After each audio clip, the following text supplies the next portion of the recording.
Hi guys, how old are you? I'd love to see the age range of our viewers. Write your age below. They flew first class to Bora Bora, sipping champagne at 30,000 feet with my brother's arm casually draped over the seat, like he'd finally made it to the top of some invisible mountain. And they sent me a single photo, followed by a 5-word text that might as well have been a dagger to the ribs. Maybe next year, Charlie babe. And when they got back, tan and smiling like magazine ads, I wasn't there anymore.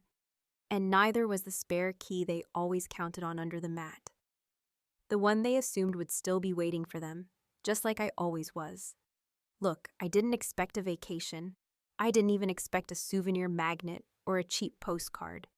What I didn't expect was for my own brother, who once cried on my shoulder over a failed engagement and split his first car with me, to take his new wife on a luxury escape and leave me behind like some family relic, dusted off only when convenient.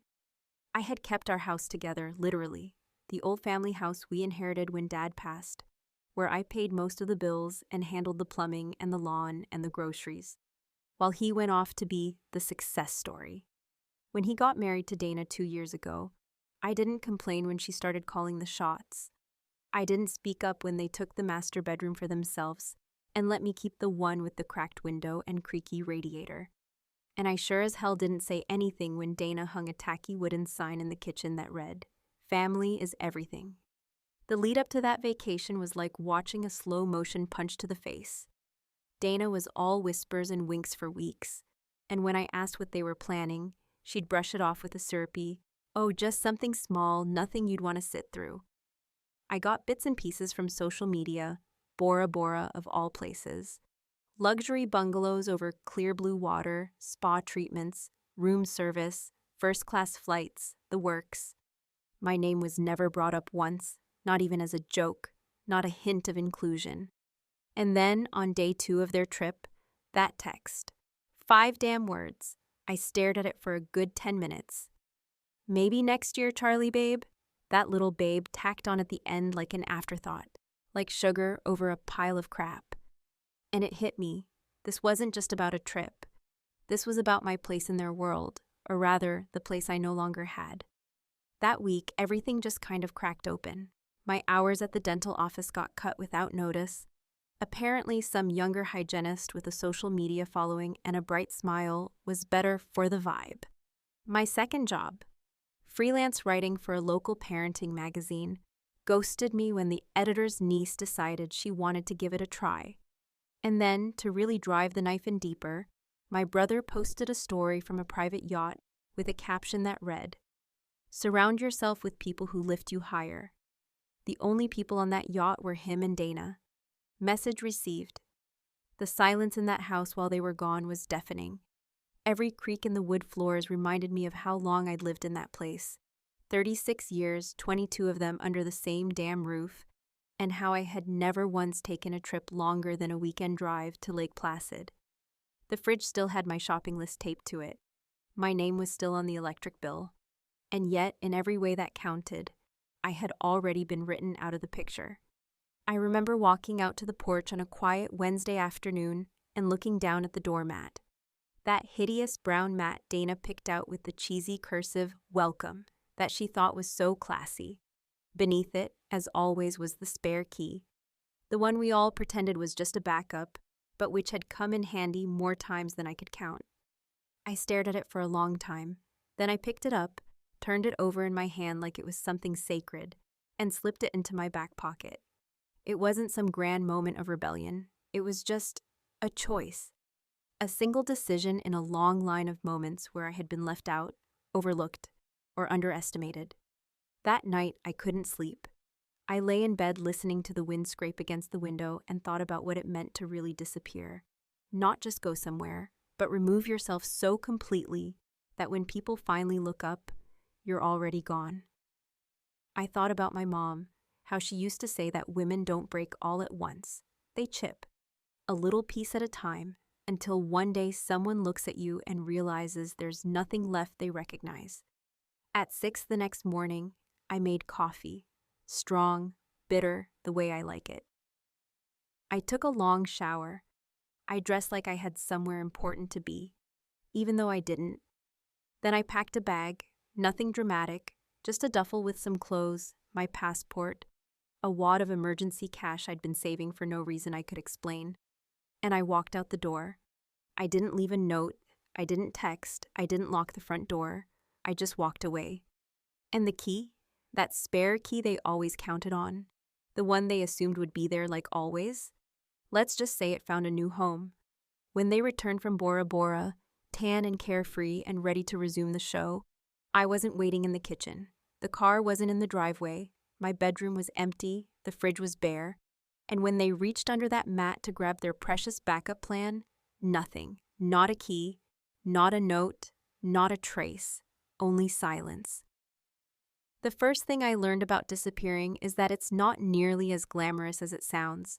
Not at first, anyway, because while it feels empowering to walk out without explanation, that high fades fast when you're sitting in your car parked 3 blocks from your own house, heart pounding like you just robbed a bank, trying to figure out what the hell you're actually going to do next, and whether you're brave or just pathetically desperate to be noticed for once in your life. I didn't have a plan, just a simmering, gnawing resentment that had been collecting interest for years. An old duffel bag with some jeans and receipts from the last 5 years of my life, and the overwhelming desire to prove, to myself more than anyone else, that I wasn't the placeholder they thought I was. That first day, I stayed in a cheap motel off Route 17, the kind of place where the vending machine has one working slot and the curtains don't close all the way. And while I lay on the plastic-covered mattress staring at a ceiling that might have been growing mold or just badly painted, I felt the weight of silence press down on me in a way I hadn't felt before. Not oppressive, but electric, like something was finally shifting inside me.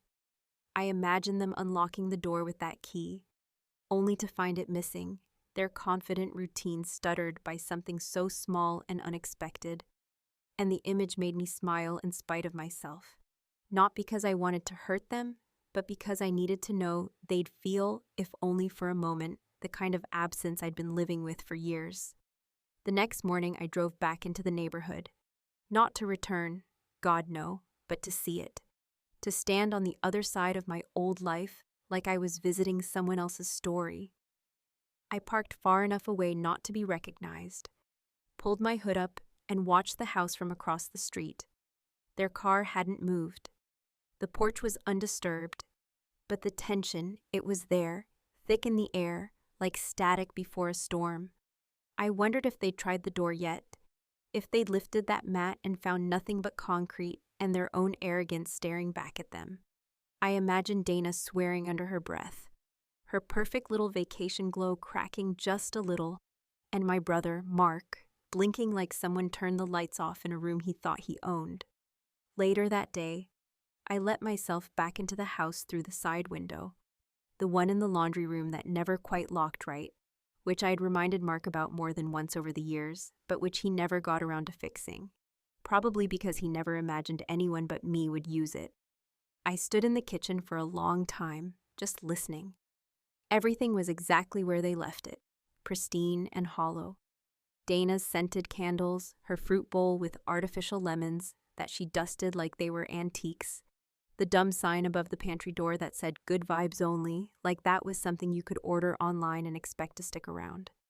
I poured myself a glass of water, took a long sip, and then did something I wasn't proud of, but didn't regret either.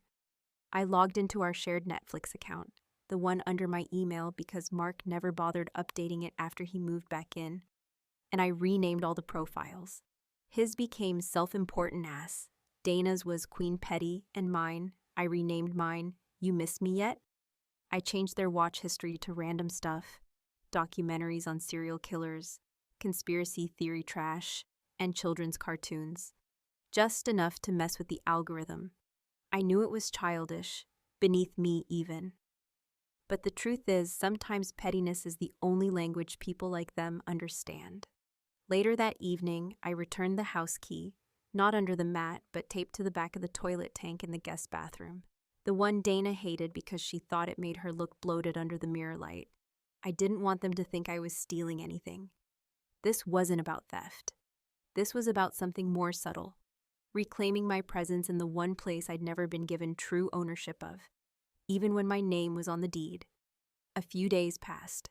I stayed away, but kept tabs. I had a friend from high school, Rachel, bless her nosy little soul, who still lived in town and was always willing to chat about local gossip if I bought her a drink or two. She told me they were acting weird, not really saying where I'd gone, claiming I'd gone on a retreat to work on myself. That made me laugh, not because it wasn't partly true, but because it was exactly the kind of vague, self-righteous crap they'd say to avoid admitting they had no clue what was going on. I asked Rachel if they seemed worried. She paused, then said something I didn't expect. They're not scared, not yet, but they're uncomfortable, like they know something's wrong and they don't want to admit it. Good, that was the goal.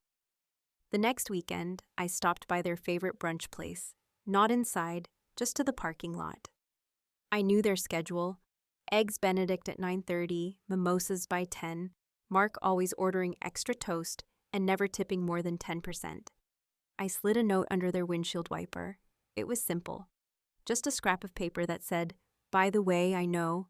No name, no explanation, just enough to light a fuse. I drove away before they came out, my heart hammering like I'd committed a federal crime. But as I merged onto the highway, I glanced in the mirror and realized I wasn't scared, not even a little. That night, I got a text from Mark. "We need to talk tonight." I stared at it for a moment, felt that old familiar firelight back up in my chest, and then, without thinking too hard, I smiled. Because now, finally, they were chasing me. The bar they picked was one of those places with low lighting, overpriced cocktails, and the kind of ambiance that tries too hard to feel effortless. Dark wood panels, flickering fake candles on the tables, and a menu filled with items like duck fat truffle fries that make regular fries feel like a personal failure. I arrived 10 minutes early, not because I was eager to see them, but because I wanted to be settled, drink in hand, watching them walk in so I could gauge exactly how nervous they were, or more precisely, how hard they were trying not to show it. When Mark finally appeared, followed by Dana in a cardigan that probably cost more than my monthly rent at the motel I was still half living out of, they looked exactly like what they were: two people who believed they were in control, only just beginning to suspect they might not be. Mark approached with that fake, polished grin he used to wear when we were kids, and he'd just broken something and was trying to get out of trouble before Mom noticed. Dana offered a stiff little wave, her lips tight, the smile not quite reaching her eyes. I didn't stand, didn't reach out.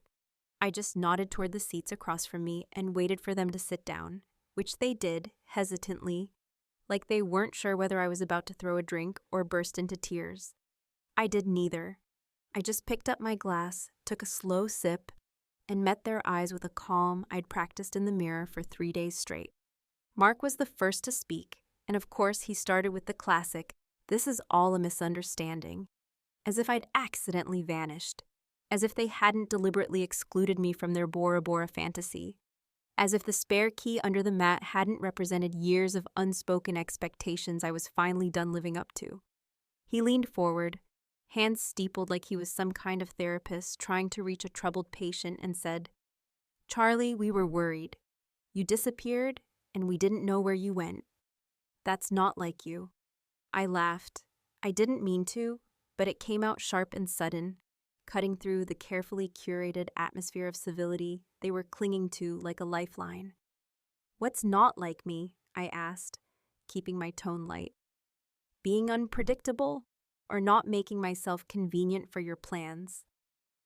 Dana shifted in her seat, glancing around like she was worried someone might recognize us or overhear something scandalous, and that made me lean in closer, dropping my voice just enough to make her uncomfortable. "Let me guess, you were hoping I'd just pop back into place like a missing puzzle piece, right? Maybe show up with groceries and an apology?" Mark tried to backpedal, his voice growing tight. "That's not what this is. We were just trying to give you space. We thought you needed time." "No," I said, cutting him off before he could spiral into another polished monologue. "What you did was give yourself space. Space from responsibility, space from guilt, Space from having to acknowledge that you've taken and taken and taken, and now that I've finally stopped giving, you're scared because you don't know what I'll do next. For a long moment, no one spoke. Dana picked at the edge of her napkin, her carefully manicured fingers twitching, and Mark just stared at me like he was seeing someone he didn't recognize. Because maybe, finally, he was then like a switch flipping. Dana snapped. Her voice was low but sharp, slicing through the tension like a blade. "You're overreacting, Charlie. We didn't do anything to you. You chose to disappear. You made yourself a ghost. We didn't make you irrelevant, you did." I smiled then, not because it didn't sting, because it did deeply, but because I knew what I was about to say would shift the balance in a way they weren't ready for. I reached into my purse, pulled out a plain envelope, and slid it across the table toward Mark. He looked at it like it might explode. "What's this?" he asked, his voice already wary. "Just a few interesting things I've been looking into," I replied, casually sipping my drink. "You remember Dad's old lawyer? Turns out he still keeps meticulous records. Especially about that joint account Dad left for house repairs, the one you've been dipping into for the last year to cover your credit card bills and your little weekend getaways." Dana went pale. Mark's mouth opened, closed, then opened again, like he was trying to form a rebuttal, but couldn't quite get the words to come out. I leaned back, satisfied. "See, while you were in Bora Bora, I wasn't just hiding, I was busy, and I've got more where that came from." The envelope didn't contain much, just a few bank printouts, some highlighted transaction dates, and a copy of a receipt with his signature on it. But it was enough to scare him, enough to remind him that I wasn't the doormat under the mat anymore. They stood up not long after that, muttering something about needing to talk privately, and left the bar without so much as a goodbye. I watched them go, finished my drink slowly, and left a $20 bill on the table, even though I knew the bartender hadn't done anything special. It just felt right, like a small, balanced gesture in a world that had been off-kilter for far too long. But later that night, as I settled into the worn sheets of my motel bed and stared at the ceiling fans spinning lazily overhead, I heard something that made my blood go cold. A faint tapping at the window. Not loud, not insistent, but rhythmic and deliberate. I held my breath, slowly turned my head toward the sound, and saw, just barely through the dim light and dusty blinds, the outline of someone standing outside, watching. And just like that, the game changed again. There's a specific kind of silence that creeps in after you've poked the bear, after the adrenaline fades, and you're left sitting in the aftermath of your own decisions, and it's not peace, not really, but more like a charged stillness, a tension humming in the background, like a wire stretched too tight, waiting for the inevitable snap. And that's exactly what it felt like the morning after I saw the shadow outside my motel window. The faint, calculated tap against the glass still playing in the back of my mind, like some sinister lullaby designed to remind me that even when I think I'm in control, the game has rules I might not fully understand. I didn't move right away, didn't open the blinds or throw open the door in some dramatic, cinematic moment of confrontation, because I knew better. I knew fear thrives on reaction, and I wasn't about to give whoever it was the satisfaction of knowing they'd gotten under my skin. Instead, I waited. I sat still in the dark, breathing quietly, ears tuned to every creak of the floorboards above me and every gust of wind against the thin motel walls. And I thought not about what I should do next, but about what they would do. Because that's the thing about people like Mark and Dana. They don't strike when you expect them to. They strike when they think you've stopped paying attention, when they think you've softened, when they believe the upper hand is back in their grip. And I had no intention of letting them believe that for even a second. By the time morning came, there was no sign of anyone outside, no footprints in the gravel lot, no trace of that shadow or the tap that had jolted me out of my half-sleep. But the unease lingered, coiling tightly in my chest like smoke from a fire you can't see but can still smell in the air. Later that day, I called an old friend, not someone close, not anyone who might ask too many questions, but someone who owed me a favor from years ago, when we worked together in property management, and I'd kept his name off a complaint report that could have cost him his job. His name was Greg, and Greg was the kind of guy who always knew someone who knew someone. And within 24 hours, he delivered me a brown envelope with bank records, real estate transfers, and a curious paper trail that showed, in black and white, what I already suspected, but hadn't had the hard proof to confirm. Mark and Dana weren't just misusing that joint account Dad left us. They were actively funneling money into a shell company, registered under Dana's maiden name, one that had quietly acquired a rental property in the next town over. I sat with that envelope in my lap for over an hour, staring at the numbers, the signatures, the familiar names written in unfamiliar places, and I felt something shift deep inside me, something that wasn't quite rage, wasn't even betrayal anymore, but a cold, calculated clarity. They weren't just selfish, they were dangerous, and I realized then that my disappearance, while satisfying, hadn't been enough. It hadn't changed the balance, not really. They still had the house. They still had the narrative. I needed something bigger, something permanent, so I called them. I told them I wanted to meet, said I was ready to talk like adults, said I wasn't interested in dragging anyone through court or airing dirty laundry. I just wanted closure. Dana suggested a champagne brunch at one of those ridiculous places they loved so much, and I agreed, smiling to myself at how predictable they were, how eager they were to reclaim the moral high ground by playing gracious host again. I arrived early, dressed in soft gray slacks and a blouse I hadn't worn since my last job interview, the kind of outfit that says peaceful but not weak, and I ordered a glass of champagne before they even showed up, not because I wanted to drink it, but because I wanted to set the tone. When they arrived, they were all charm and fake warmth again. Donna leaning in with a cheek kiss I barely tolerated. Mark pulling out my chair like he still thought manners could erase a ledger. We ordered food, eggs, fruit, overpriced pastries, and when the second round of drinks came, I raised my glass first, smiling wide and toasting to new beginnings, watching their eyes flicker with suspicion and curiosity as they clinked their glasses to mine. I'd done nothing to the drinks, let's get that clear, but I'd asked the waiter to swap Dana's glass with mine after they were poured, something so small, so insignificant, but it made her flinch just a little when she caught me watching her take the first sip. That was the moment I realized I didn't need poison, I just needed doubt. The kind that festers, the kind that keeps you up at night wondering if you're safe. The conversation stayed light at first, trips, plans, how they'd been handling the house without me, which was just another way of saying they missed having a live-in housekeeper who didn't charge rent. And then I brought up the money, not the inheritance, not directly, but the rental property, the shell company, the quiet little empire they were trying to build behind my back. Mark went stiff. Dana tried to laugh it off. I didn't raise my voice. I didn't even accuse them outright.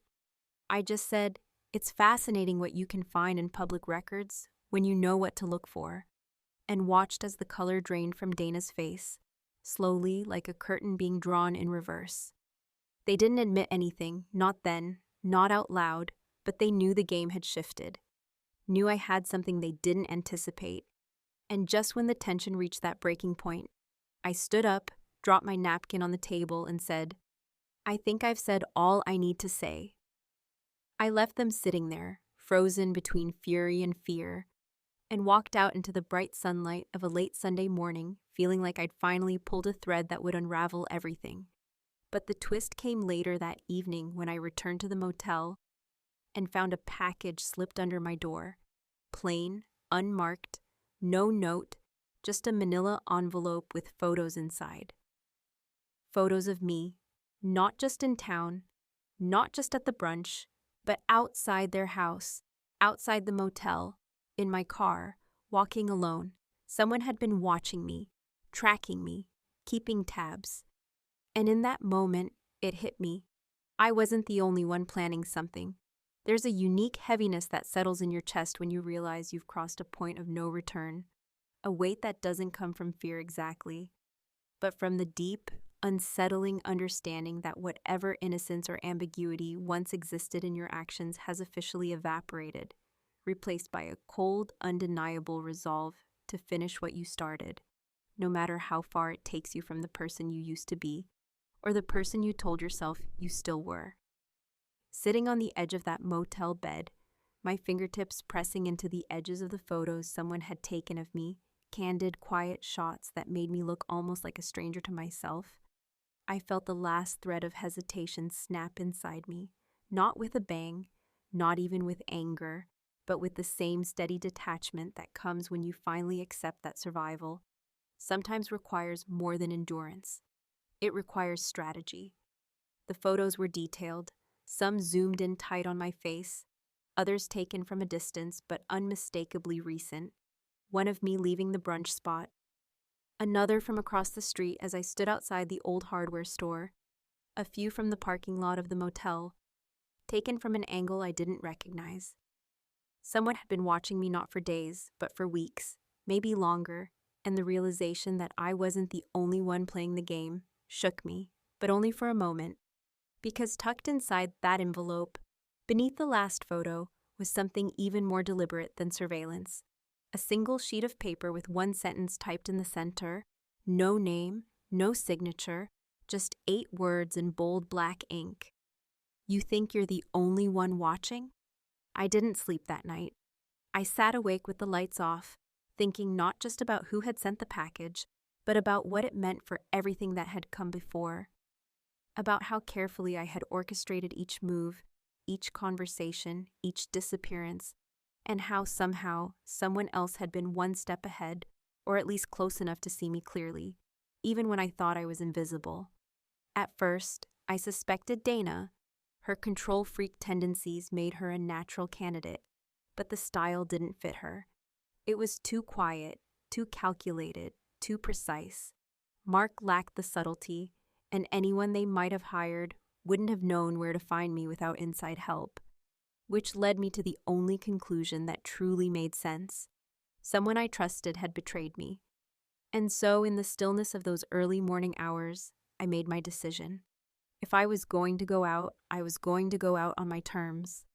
I packed up my things, everything I hadn't already sent into storage or donated to Goodwill, and I left the motel with no plan to return. The house, the family house, was no longer just a symbol. It was now a battleground. And I had one last move to make. When I pulled up to the driveway that afternoon, the sun was high, and the house looked exactly as it always had. Familiar, unbothered, timeless, but something in the air felt off. Like the house itself knew a reckoning had finally arrived. I walked up the path slowly, letting each step sink into the dirt with a kind of ceremonial gravity, and when I reached the porch, I didn't bother knocking. I still had a key, not the spare they once depended on, but the original, the one Dad had given me when I was 21, and still naive enough to believe blood meant loyalty. I let myself in. They were inside, of course. I knew they would be. Donna was in the kitchen pretending to make tea, her fingers trembling ever so slightly as she stirred the spoon against the side of a porcelain cup she never would have bought before the wedding. And Mark was pacing by the window, pretending he hadn't been waiting for the sound of tires in the gravel for the last 2 hours. They looked up when I entered, and for the first time in years, they didn't speak, not right away. They just looked at me like people staring at a storm. They prayed would pass without flooding the foundation. I sat down at the table without being invited. I didn't need their permission anymore. I laid the envelope on the table, the bank records, the shell company documents, the photos I had of their little side empire, and beside it I placed a thick manila folder with a notarized deed transfer and a letter from my lawyer. Dana blinked rapidly, her lips parting just slightly, but I held up a hand. I sold it, I said calmly, clearly, and without a trace of apology. The house, it's done, closed yesterday. The buyer is moving in next week. Mark's voice cracked when he finally found it. You can't do that, it's in our name. It was in Dad's name, I interrupted, my voice sharp but steady. And then it was in mine and yours, and you signed away your right to oppose a sale when you siphoned that account dry and failed to report it. Read the fine print. Dana's hands gripped the edge of the table like she was physically trying to hold on to something that was already gone. "You're just going to throw away everything," she whispered, her voice brittle with disbelief. "The memories, the history, the legacy?" I leaned back, letting the silence expand around my answer before I delivered it. "The only thing I'm throwing away is the weight of carrying you both for too long. They didn't follow me when I stood. They didn't speak when I walked to the door. And they didn't reach for me when I paused at the threshold, pulled a small key from my coat pocket, and laid it on the entryway table. It wasn't the spare. It wasn't the original. It was a new key, a symbolic one, cut that morning at the hardware store, pristine and unused.